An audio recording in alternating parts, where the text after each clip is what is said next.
Today we're going to be talking about Shio Koji and how you can personalize it to your liking, ways to ferment it, different levels of salt, and how to use it in your meats and vegetables. To make the Shio Koji, you can take either fresh or dried koji, weigh it out, then mix equal parts purified water, and then calculate your salt percentage, anywhere from 3 to 10%. Then you have the option to either blend your Shio Koji or leave the grains whole, which if you leave the grains whole, you can extract the liquid later on after fermentation and have a nice liquefied Shio Koji, which you can then spray your vegetables, marinate your meats with a light coating, something that you won't have to wipe off later.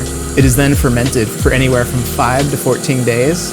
When fermenting Shio Koji with a lower salt, say 3%, fermentation is going to happen much quicker. It'll be a little funkier, there will be much more lactic acid buildup, as opposed to when you use a higher salt ratio, which is traditional, sitting somewhere around 10%. This doesn't allow as much control when you're seasoning your dishes later on or curing, but it'll have a little bit more stability and much longer shelf life. Just remember to never cross below 2% salt, as this can be a welcome environment for unwanted bacteria and harmful microbes. You can personalize it to your liking by adding flavorings such as dried mushroom, kombu, preserved lemon. It's really up to you. And this will allow you to personalize your Shio Koji to your flavor profile.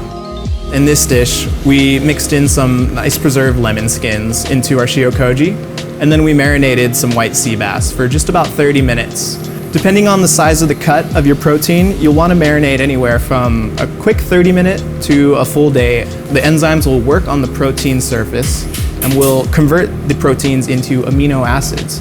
Now, this is the same process that would happen when you're naturally dry aging beef. It's just a sped up version using koji enzymes instead of the natural enzymes that occur over time. This is going to offer different flavor nuances. It's going to add a little bit more earthiness. It'll bring a little cheesy flavors.